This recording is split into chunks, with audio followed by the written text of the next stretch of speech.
Hey, what's up? It's Jim, and I just got back from the new film, This Is 40. It is the latest film from Judd Apatow, and it is the sort of sequel to Knocked Up, whatever that means. Debbie and Pete, who are the characters from Knocked Up, and they are now turning 40 on the same week. Their birthdays are on the same week, and they're turning 40, and all the various problems they're having with their marriage and financial problems, and their two daughters, played by Apatow's daughters in real life, who are 8 and 13, and all the troubles and tribulations they have. I've never been the biggest fan of Apatow as a director. I like him far more as a producer. I think he's a pretty good producer. But as a director, he is just like a little too infatuated with the film he's making, and he can never get a film below 2 hours, and it's a comedy. He goes on and doesn't really have much of a story to it, and it's very loose and doesn't really know where it's going, and oftentimes they'll cut to someone and it feels like they're just, you know, it's a shot of them just improvising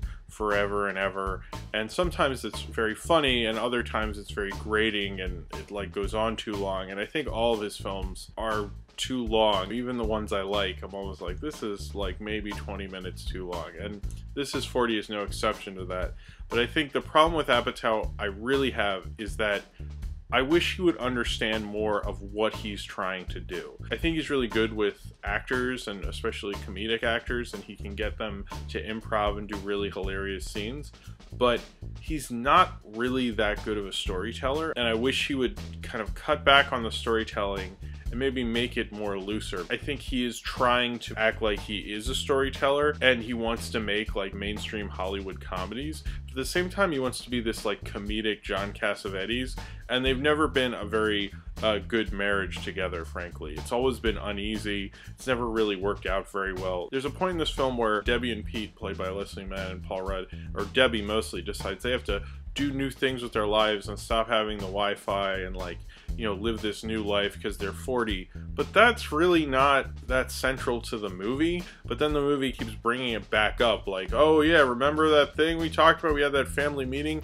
This is still a thing that's gonna matter, but it never really matters. It's completely useless. The problem with Apatow is he doesn't really understand what he's doing. He might think he's like an auteur or something, but he's not. He doesn't have that kind of a talent behind him. He needs to focus on either making a film with a tight plot, which seems pretty hard for him, but like a film that has a tight plot that he sticks to, or go completely off of that and have a very loose plot and just have it, this takes place the week of their 40th birthday. You know, all this stuff's happening. It feels like kind of a mess. And I think this works for it because it is quite funny. I did laugh a lot. I like Paul Rudd as Pete. Paul Rudd's a really good comedic actor. It's really hard for, even in something as forgettable as like Wanderlust, he was pretty good at. And he's a good lead comedic actor. You can always rely on him. He's like kind of what Cary Grant was back in the day. He has that kind of charm that can get him through even the worst movie. He can pull a pretty good comedic performance out of.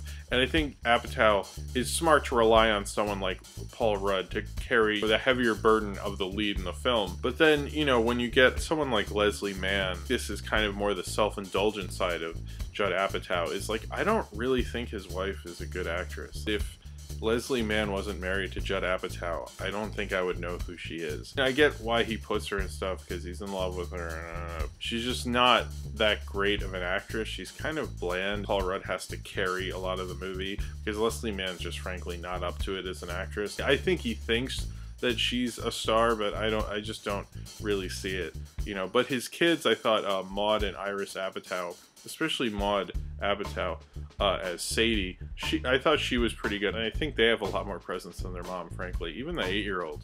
He's a great producer, but I don't think he's really up to the challenge of being the director that he probably thinks he is and that his reputation has given him. And it also feels like he's a little out of touch because like they're supposed to have like financial problems, but then they go on a resort vacation. They're still fairly wealthy, even though they're like, oh, if we sell the house, we'll be fine. They have challenges, but nothing seems to really affect them. She's losing money from her shop, and then when she confronts the person who does that, it feels like it doesn't really matter that much. It's like, okay, we've confronted this issue, and now it is solved. It'll get me involved emotionally in something, but then the payoff will be like so defeating. You're like, oh, and everything's fine.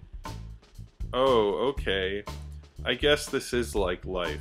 And there's a difference between making a film that's like life and just lazy filmmaking. And that's really what his whole style is known for, is like, hey, let's shoot this in a month, let's improv a lot, we'll just shoot a scene in a day, it'll be fine. There's no like master filmmaker at work with Judd Apatow. The emotional stakes are like pretty low, and then when you get to the conclusion and the resolution of it, it's like, everything's fine. This is 40 thinks there's this big character arc at play, and I didn't feel the character arc. It's like This is 40 felt it and felt like it was doing a character arc, but I didn't really see it. It's like, oh no, we're broke. Oh, but we'll be fine. It's, you know, you shouldn't leave money to your dad. Oh, but I figured out I have this thing, so it's cool. It's like every time it would find a way to correct itself. It's like Judd Apatow didn't really want to hurt his characters too much. Like, this is too much based on life, so he doesn't want to fuck them up too bad. Judd Apatow needs to sit down with the Albert Brooks of the 80s and learn a lesson from Lost in America. And that's how you make a movie about, you know, a middle-aged couple having a self-realization and learning things from it. And also, Lost in America's a pretty damn good movie. And This is 40 is kind of like forgettable and loose and tangent-y and not ultimately that great of a comedy, but it is pretty funny. If you have seen This is 40 and you would like to talk about it, then comment below in the comments and subscribe if you would like to.